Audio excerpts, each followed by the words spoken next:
அவர்களுக்கெல்லாம் வணக்கம். இன்னைக்கு நாடு முழுக்க பேசப்பட்டு கொண்டிருக்கிற மிக முக்கியமான ஒரு விஷயம் குறித்து பேசுவதற்காக தான் இந்த பத்திரிகையாளர் சந்திப்பு. சென்ற ஞாயிற்றுக்கிழமை ராஜஸ்தானில் மாண்புமிகு பிரதமர் அவர்கள் பேசிய பேச்சை ஒரு சர்ச்சைக்குரியதாக காண்பிக்க காங்கிரஸ் கட்சி முயற்சித்திருக்கிறாங்க. இந்தி கூட்டணி முயற்சி செய்திருக்கிறது. காங்கிரஸ் கட்சி தனது அறிக்கையில் ரீடிஸ்ட்ரிபியூஷன் ஆஃப் வெல்த் அப்படின்னு ஒரு விஷயத்தை சொல்லியிருக்கிறாங்க. அதுக்கு என்ன அர்த்தம்னு அவங்க சொல்லவில்லை. ரீடிஸ்ட்ரிபியூஷன் ஆஃப் வெல்த்னா செல்வத்தை மறு விநியோகம் செய்தல். ஏன்னா கவர்மெண்ட் ப்ராப்பர்ட்டியை மறு விநியோகம் செய்ய போகிறாங்களா, இல்லை காங்கிரஸ் கட்சியினுடைய சொத்து? நேஷ்னல் ஹெரால்டுங்கிறது காங்கிரஸ் கட்சியினுடைய பத்திரிகை. அந்த பத்திரிகையை தான் குடும்ப சொத்தாக மாற்றி கொண்டார் சோனியா காந்தி அம்மையார்னு அவங்க மேலே எஃப்ஐஆர் இருக்குது. இப்போ பெயிலில் இருக்காங்க. அவங்க ஆன்டிசிபேட்டரி பெயில் வாங்கி தான் இப்போ வெளியில் இருக்காங்க. ராகுல் காந்தி, சோனியா காந்தி அந்த வழக்கில் குடும்ப சொத்தாக கட்சி சொத்தையே மாற்றிக்கிட்டவங்க இன்றைக்கி பல குடும்பங்களின் சொத்தை எடுத்து யார் யாருக்கெல்லாமோ தாரை வார்க்கிறோம் அப்படின்னு சொல்லியிருக்கிறாங்க. அதை பற்றி பிரதமர் மிக கடுமையாக ரியாக்ட் பண்ணியிருக்கிறார். அதை கம்யூனலாக சித்தரிக்கவும் முயற்சி செஞ்சுருக்கிறாங்க.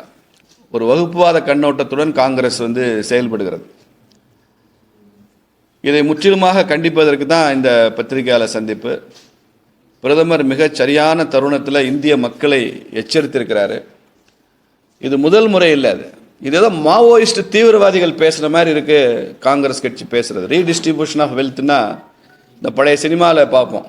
யாரோ ஒரு ஹீரோ மாதிரி ஒருத்தர் வருவார், ஒரு வீட்டை கொள்ளையடித்து இந்த ஏழைகளுக்கு கொடுக்குறேன்னு. இந்த ராபின்ஹுட் படம் மாதிரி ராபின்ஹுட் ரோல் பண்ண போகிறாங்களா என்னன்னு தெரியல. ஒரு காலத்தில் இவ்வளவு நிலம் வச்சுக்கூடாது, லேண்டுன்றது ரொம்ப ஒரு ரேர் ரிசோர்ஸு, லேண்ட்லெஸ் பீப்புள் நிறைய நிலமற்றவர்கள் இருக்கிறார்கள் என்பதற்காக லேண்ட் சீலிங் ஆக்டெல்லாம் வந்துச்சு. அதெல்லாம் எல்லாரும் ஏற்றுக்கொண்ட ஒரு சட்டம். இத்தனை ஸ்டாண்டர்ட் ஏக்கருக்கு மேலே இருக்கக்கூடாது அப்படின்னு சொல்லி. ஏன்னா நிலம்ன்றது இறைவன் கொடுத்தது. அந்த மாதிரிலாம் லேண்ட் சீலிங் ஆகிட்டு வந்துச்சு. காந்தி இயக்கத்தில் ரொம்ப பெரிய தலைவராக இருந்தவர் வினோபா, அவர் ஒரு முனிவர் மாதிரி தனது வாழ்க்கையை அமைத்து கொண்டவர். அவர் நிலம் உள்ளவர்கிட்ட போய் நிலமற்ற ஏழைகளுக்கு நீங்கள் நிலம் கொடுங்க, உங்கள் நிலத்தில் கொஞ்சம் விட்டு கொடுங்கன்னு கேட்டப்போ லட்சக்கணக்கான ஏக்கர் நிலத்தை இந்தியாவில் அதை கொடுத்தாங்க. ஆந்திராவில் போச்சம்பள்ளின்ற இடத்துல தான் முதல்ல அது ஆரம்பித்தது. அப்போ நிலம் நிறையா வச்சுருக்கிறவங்க ஏழைகளுக்கு நிலம் இல்லைன்னு கேட்டால் கொடுக்க தயாராக இருக்காங்க. இந்தியர்கள் அப்படி நல்லவங்களாக இருக்காங்கன்னு புரிந்து கொண்ட வினோபா நாடு முழுக்க பூதான இயக்கம் நடத்தினார். இன்றைக்கி கூட நீங்கள் தமிழ்நாட்டில் பூதான லேண்ட் நிறையா இருக்குது. அது பஞ்சமி கிளாசிஃபிகேஷனில் அதுவும் வருது, பூதான் லேண்டு. அப்படி மக்களுக்கு இங்கே transfer of redistribution of wealth நடந்திருக்கு. இது முற்றிலும் வேறுபட்ட ஒரு வகையில் கொள்ளையடிக்கிற மாதிரி பேசியிருக்காங்க காங்கிரஸில். இது யார்கிட்டருந்து பணத்தை யாருக்கு எடுத்து தர போகிறாங்க, அதில் எல்லா சமூக பின்னணியும் உள்ளவங்களாம் சொல்லியிருக்கிறாங்க. அப்போ அந்த சமூகங்களில் இருக்கக்கூடிய பணக்காரங்களுடைய வெல்த் எடுத்து யாருக்கு தருவாங்க? இதில் தெளிவற்ற ஒரு குழப்பமான நிலை, ஒரு அராஜகமான ஒரு பேச்சு காங்கிரஸ் கட்சியில். இதை முற்றிலுமாக பாரதிய ஜனதா கட்சி சார்பாக நம்ம அதை கண்டிக்கிறோம். 2006 மன்மோகன் சிங் அவர்கள் பிரதமராக இருக்கும்போது தேசிய வளர்ச்சி கழகம் கூட்டம் நினச்சது, நேஷனல் டெவலப்மெண்ட் கவுன்சில் கூட்டம். அந்த கூட்டத்தில் மன்மோகன் சிங் பிரதமராக இருக்கும்போது அவர் பேசிய உரை, அவர் யாராவது எழுதி கொடுத்தவர் பேசியிருப்பார், அவராக பேசுகிறவர் இல்லை. இந்த நாட்டினுடைய நேஷ்னல் ரிசோர்ஸஸில் ஃபர்ஸ்ட் ப்ரியாரிட்டி முஸ்லீம்களுக்கு இருக்குன்னு பேசினார். இதை மாதிரி ஒரு அக்கிரமம், ஒரு சமய சார்பற்ற நாடுன்னு பேசுகிற இந்தியாவில் காங்கிரஸ் கட்சி சார்பாக பிரதமராக இருந்தவரை அநியாயத்துக்கு பேசியிருக்கிறார். இதை மாதிரி ஒரு தரந்தாழ்ந்த அக்கிரமமான ஒரு செயல் இருக்க முடியாது. நேஷ்னல் ரிசோர்ஸஸில் எப்படி முஸ்லீம்ஸ்க்கு எப்படி ஃபர்ஸ்ட் ப்ரியாரிட்டி வரும்? இப்போ கிறிஸ்டியனுக்கு செகண்ட் ப்ரியாரிட்டி, இந்துன்னா தேர்ட் ப்ரியாரிட்டியா? ரிசோர்ஸஸ்னால் எல்லாமே நேஷ்னல் ரிசோர்ஸஸ் தான். தெருக்குழாயில் தண்ணி வருது, முஸ்லீம்ஸ் தான் ஃபஸ்ட் ப்ரியாரிட்டினா அப்போ முஸ்லீம் தான் போய் முதல் குடம் தண்ணி அவங்கள தான் பிடிக்கணும், அடுத்த குடம் தண்ணி இந்த மதம் பிடிக்கணும், அடுத்த குடம் இந்த மதம் பிடிக்கணும், அப்புறம் இந்த ஜாதி பிடிக்கணும். இது வாட் இஸ் திஸ்? இப்படிலாம் பேசிட்டு அவங்களால ஓட்டு வாங்கி ஆட்சியில் இருக்க முடியுது. ராஜீவ்காந்தி இந்தியாவில் பிரதமராக இருக்கும்போது மேகாலயா தேர்தலில் நாங்கள் ஜெயித்தால் வெற்றி பெற்றால் பைபிள் படி ஆட்சி நடத்துவோம்னு தேர்தல் அறிக்கை, காங்கிரஸ் கட்சியோட தேர்தல் அறிக்கை இருக்குது. ராஜீவ் பிரைம் மினிஸ்டராக இருக்கும்போது 85 to 89 அந்த காலகட்டத்தில் பைபிள் படி இப்போ அங்கே இருக்கிறவங்கலாம் கிறிஸ்தவர்களோட பைபிள் படி பிறகு என்ன சமய சார்பற்ற தன்மையை பற்றி பேசுறது, வாய்களையே பேசுறது. இது மாதிரி பேச்சுக்கள் காங்கிரஸ் மறுபடியும் பிரிவினை நாட்களை நோக்கி போகுது. பிரதமர் அவர்கள் ரொம்ப சரியாக சொல்லியிருக்கிறாரு. இப்போ காங்கிரஸ் பேசுகிற இந்த பேச்செல்லாம் சுதந்திரத்துக்கு முன்னால் முஸ்லீம் லீக் பேசுன மாதிரி இருக்கு அப்படின்னு சொல்லியிருக்காரு. சுதந்திரத்துக்கு முன்னால் முஸ்லீம் லீக் பேசின மாதிரி இருக்கு, ஜின்னா பேசின மாதிரி இருக்கு. ஜின்னா பேசிய அதே வார்த்தைகளை, அதே உள்நோக்கத்தை வேறு வேறு வார்த்தைகளில் ராகுல் காந்தி வெளிப்படுத்துகிறார். அப்படிதான் நாங்கள் வன்மையாக கண்டிக்கிறோம். இது வாக்கு வங்கி அரசியலுக்காக தேசத்தை காவு கொடுத்து விட முடியாது. ரீடிஸ்ட்ரிபியூஷன் ஆஃப் வெல்த்னா என்னன்னு விளக்கணும். அதை பற்றி சாம் பிட்ரோடா பேசியிருக்காரு. சாம் பிட்ரோடா தெரியும் உங்களுக்கு, காங்கிரஸ் கட்சியில் ரொம்ப முக்கியமான அறிவு ஜீவி, அயலக இந்தியர்களுக்கான பொறுப்பில் இருக்கிறார் காங்கிரஸில் அந்த செல்ல. அவர் சொல்லியிருக்கிறாரு, அமெரிக்காவில் ஒருத்தர் இறந்து போயிட்டாருன்னா அவருடைய சொத்தில் இத்தனை பெர்சன்டேஜை கவர்மெண்ட் எடுத்துக்கிறோம். அமெரிக்காவில் அப்படி எடுத்துக்க முடியும். இந்தியாவில் இங்கே குடும்பம் இருக்குது, சமூக அமைப்புகள் இருக்குது, உறவுமுறை சார்ந்த சமூகங்கள் இருக்குது. இங்கே எல்லாருமே அரசாங்கம் இல்லை. அமெரிக்காவில் அரசாங்கம் 60 வயசு ஆகிட்டா முழுக்க அவங்க அரசாங்கம் அங்கே அண்டர்டேக் பண்ணிக்கும். ஸ்வீடன் மாதிரி நாடுகளில் ஒருத்தருக்கு 60 வயசு ஆயிடுச்சுன்னா அவருக்கு ஒரு கிளர்க்கை அப்பாயின்ட் பண்ண அரசாங்கமே. 60 வயசான ஒருத்தர் ஒரு கிளர்க்கை வேலைக்கு வச்சுக்கலாம், உதவியாளரை. அந்த உதவியாளருக்கு அரசாங்கம் சம்பளம் தரும். இந்தியாவில் தருவாங்களா? அப்போது ஒவ்வொரு நாட்டுக்கும் தனித்தனி கலாச்சாரம், பாரம்பரியம் இருக்கு. இதையெல்லாம் புரிந்து கொள்ளாத காங்கிரஸ் வாக்கு வங்கி அரசியலுக்காக ரீடிஸ்ட்ரிபியூஷன் ஆஃப் வெல்த்ன்ற பேரில் ஒரு பெரிய ஒரு வன்மத்தை காமிச்சிருக்காங்க. அதில் சமூகங்களெல்லாம் இணைச்சி பேசியிருக்கிறாங்க. மத ரீதியாக தூண்டல் அதில் இருக்குது, ஜாதி ரீதியாக தூண்டி விடுகிற போக்கு அதில் இருக்குது. இந்த நாட்டில் ரொம்ப பெரிய ஒரு குழப்பத்தையும் கலவரத்தையும் அபாயத்தையும் விளைவிக்கிற திட்டம். அதை பிரதமர் அவர்கள் பொருத்தமான நேரத்தில் கண்டிச்சிருக்கிறாரு. பாரதிய ஜனதா கட்சி சார்பாக இன்று தமிழ்நாடு முழுக்க ஆங்காங்கே ஊடக சந்திப்பு நடத்தி இதை பற்றி பேசணும், காங்கிரஸை கண்டிக்கணும் அப்படின்னு சொல்லியிருக்கிறார். அதனால் மதுரையில் இன்றைக்கி காங்கிரஸை கண்டித்து இந்த ஊடக சந்திப்பு தேவை என்றால் தேர்தல் முடிந்த பிறகு காங்கிரஸினுடைய உள்நோக்கத்தை இன்னும் அம்பலப்படுத்துவது மாதிரியான நிகழ்வுகள் தொடரும்.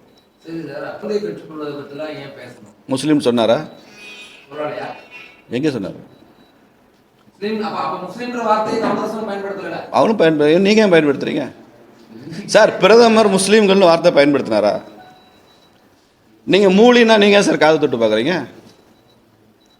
மூலினா நீங்க காது தொட்டு பார்க்குறீங்க? குழந்தை பெற்றுக்கிறத பற்றி பேசுனா உடனே முஸ்லீம்னு நீங்கள் தான் முடிவு பண்ணுங்க. நீங்கள் தான் கம்யூனல் மீடியா. காங்கிரஸ் மாதிரியே கம்யூனல் இருக்கக்கூடாது. முஸ்லீம்கள்ன்ற வார்த்தையே மோடி அவர்கள் எங்கேயுமே பயன்படுத்தலையே. நீங்கள் அதுக்கு உள்நோக்கம் கற்பிக்கிறீங்க.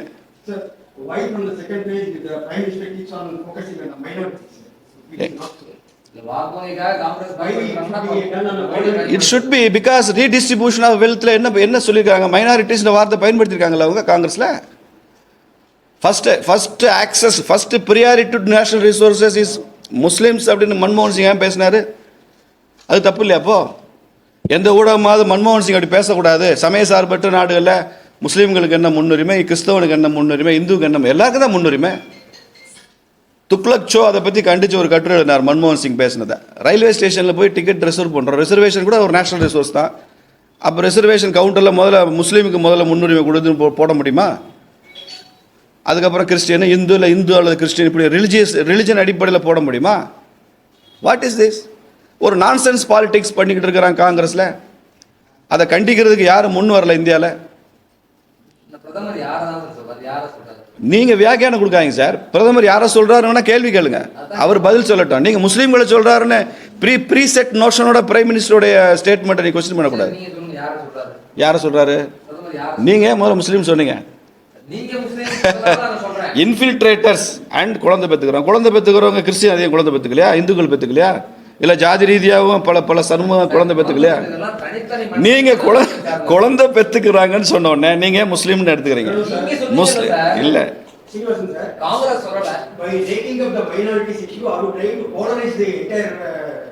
By taking up the minority issue, Congress wants to polarize the whole India as Hindu and Muslim.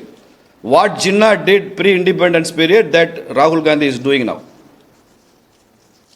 It's not our intention.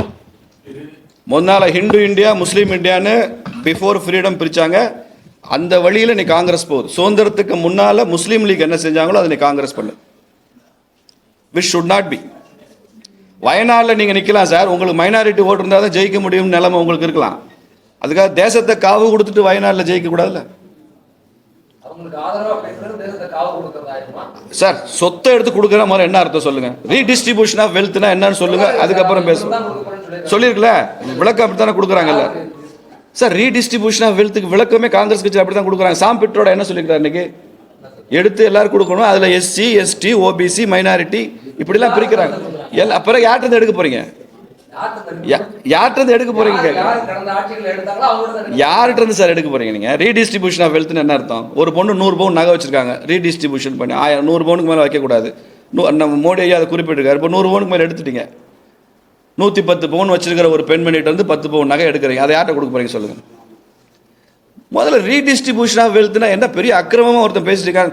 Constitutional guarantee sir, fundamental right to possess assets. சொத்துரிமை என்பது அடிப்படை உரிமை.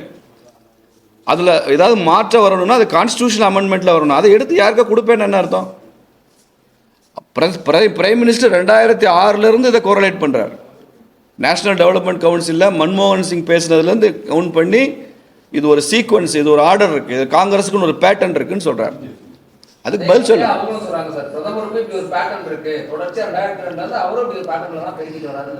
பிரதமர் ஒரு ரெஸ்பான்சிபிள் பிரைம் மினிஸ்டர் அவர் சொல்லி ஆகணும்ல. Redistribution of வெல்த்னா நாளைக்கு இதில் எவ்வளோ பெரிய பிரச்சனை ஆகுதுலாம் சொல்லித்தான் ஆகணும். சொல்லணும். மிஸ்கோட்டட் இல்லை, misunderstood sir. Now also I ask Congress to clarify your stand. Redistribution of வெல்த்னா என்னன்னு சொல்லுங்க.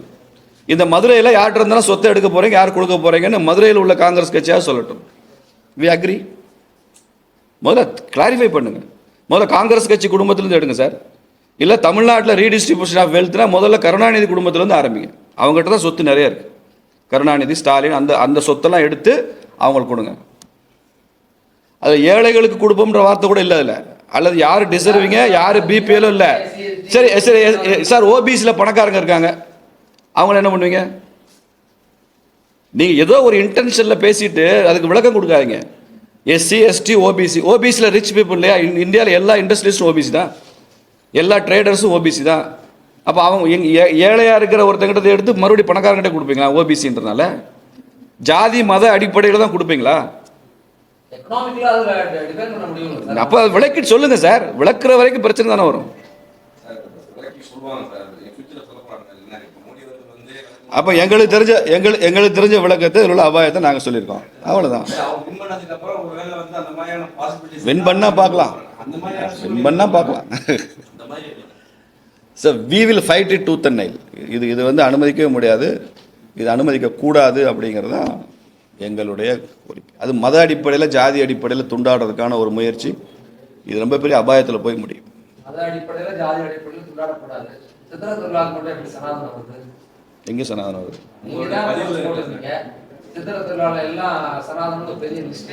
சனாதனம் தானே அது. சித்திர திருவிழா சனாதனம் இல்லாமல் வேற எது சனாதனம்? என்ன சனாதனம்? அழகரை தூக்கிட்டு ஊர் ஊரா போற சனாதனம் இல்லையா? அப்புறம் என்ன சனாதனம் இல்லை? வெங்கடேசனுக்கு எழுதி அனுப்புங்க, அடுத்த ட்வீட்ல அவர் போடுவார். சார், இந்து மதம்ன்றது சனாதனம் சார். மொட்டை அடிக்கிறது சனாதனம், அக்கினி செட்டி எடுக்கிறது சனாதனம், தீக்குழி இறங்குறது சனாதனம், அழகர் கோயிலுக்கு போறது சனாதனம், கருப்பசாமி சனாதனம், ஐயனார் சனாதனம், மாடசாமி சனாதனம். நீங்க என்ன சனாதனம் என்ன விளக்கம்? நீங்க சனாதனம் நீங்க ஒரு விளக்கத்தை வச்சுக்கிட்டு என்ன கேட்குறீங்க? சனாதனம் இந்து மதம், இந்து தர்மம், இந்து வே ஆஃப் லைஃப். எப்ப இருந்தாங்க? இந்து மதம் எப்பயுமே இருக்கு சார். எப்போ இருந்துச்சு வர நீங்க என்ன ஒரு டைம் ஃப்ரேம் வைக்கிறீங்க? எப்போ வந்துச்சு இந்து மதம் சொல்லுங்க. நீங்க சொல்லுங்க, இந்து மதம் எப்போ வந்துச்சு சொல்லுங்க சார். எப்போ இந்து மதம் வந்துச்சு? கருப்பசாமி எப்போ வந்தார்? இந்து மதம் எப்போ வந்துச்சு சொல்லுங்க. நீங்க இந்து மதத்துக்கு டைமிங் கிடையாது. வேதாஸ் எப்போ வந்துச்சு?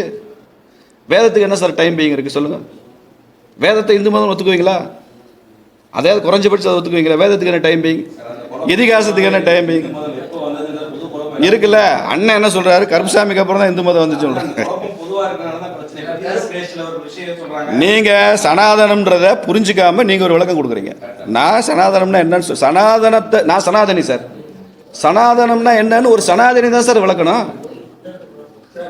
நீங்க எப்படி சார் விளக்க முடியும் சனாதனத்தை ஏத்துக்காதவங்க?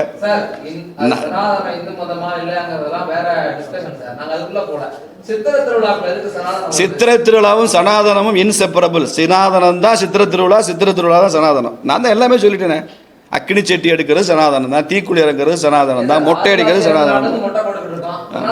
ஆமா, அதான் சனாதனம். நீங்க சனாதனம்னா என்ன நீங்க சொல்லுங்க. அப்போ எது சனாதனம் நீங்க சொல்லுங்க. கிடையாது. நீங்க அப்படி கற்பனை பண்ணிக்கிட்டேன்னு அதை யார் புரிஞ்சுக்கிறோம்? மகாத்மா காந்தி சொல்றாரு ஐயாமி சனாதனி ஹிந்துன்னு சொல்றாரு. ஐயாமி சனாதனி ஹிந்துன்னு காந்தி சொல்றாரு. அப்ப காந்தி ஏற்றத்தாழ்வு அக்செப்ட் பண்ணிட்டாரு அர்த்தமா? நீங்க ஐயா நம்ம மு.க. ஸ்டாலின் அவர்கள் வீட்டுக்கு போங்க, சனாதன் அப்படின்னு மாசம் மாசம் பத்திரிகை வருது அவங்க வீட்டுக்கு. எங்க இருந்து வருது தெரியுமா? புட்டபர்த்தில இருந்து வருது, சத்யசாய் பாபா இதுல இருந்து. அது ஏற்றத்தாழ்வா? ஸ்டாலின் வீட்டுக்கு வருது சனாதன் பத்திரிகை, கேளுங்க. துர்காக்காக்கு வருது. சார் நீங்க உங்க அண்டர்ஸ்டாண்டிங் ஏன் சார் என் மேல திணிக்கிறீங்க? உங்க அண்டர்ஸ்டாண்டிங் திணிக்காதீங்க. அப்ப சனாதனம்னா என்னன்னு கேக்குறீங்களே, அப்ப நான் சொல்றதானே சனாதனம். நான் தானே சனாதனி, நீங்க சனாதனியா?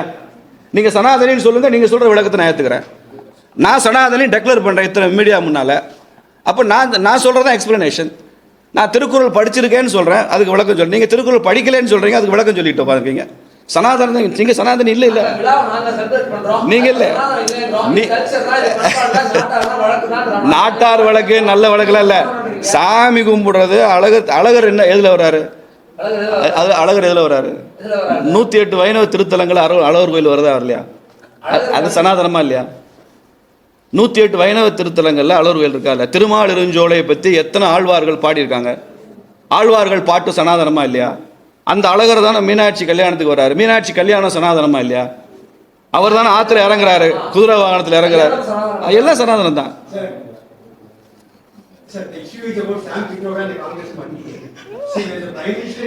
அவர் ஃப்ரெண்ட் வாண்ட்ஸ் சம் கிளாரிஃபிகேஷன்.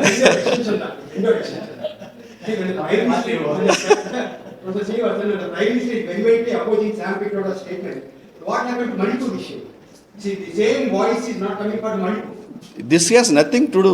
மணிப்பூரில் ஒரு கிரைம் நடந்திருக்கு. அந்த கிரைமில் சம்மந்தப்பட்டவங்க அரெஸ்ட் ஆகிருக்காங்க. இன்றைக்கி அவங்களுக்கு பெயில் கூட கிடைக்கல. யாரெல்லாம் நீங்கள் சொல்கிற அந்த கிரைமில் இன்வால்வ் ஆனவங்கன்னு அரசாங்கம் எஃப்ஐஆர் போட்டுருக்கு, அத்தனை பேர் ஜெயிலில் இருக்காங்க, நான் பெயிலபிள் இருக்காங்க, இன்னும் கூட பெயில் வரல. ஒரு அரசாங்கம் என்ன பண்ண முடியுமோ அதை தி பெஸ்ட்டாக பண்ணியிருக்காங்க. இதில் என்ன இருக்குது? மணிப்பூர் இஷ்யூக்கு சம்மந்தமே இல்லை. தே ஆர் நான் பெயிலபிள் ஜெயில் சார்.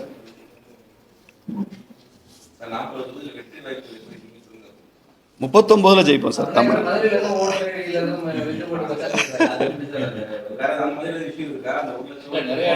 இருக்கு நிறைய இடங்கள் டெலிட்டட் லிஸ்ட். நாங்கள் அதை பற்றி ஆய்வு செய்யறதுக்கு ஒரு குழு போட்டிருக்கோம். எங்கெங்கெல்லாம் ஓட்டர்ஸ் லாஸ்ட் மினிட்ல டெலிட்டடோ அவங்களெல்லாம் போய் சந்திச்சுட்டு இருக்காங்க கட்சிக்காரங்க. என்ன பின்னணி என்னன்றதை பற்றி விரைவில் ஒரு அறிக்கை வெளியிடுவோம் மதுரை பாராளுமன்றத்தில்.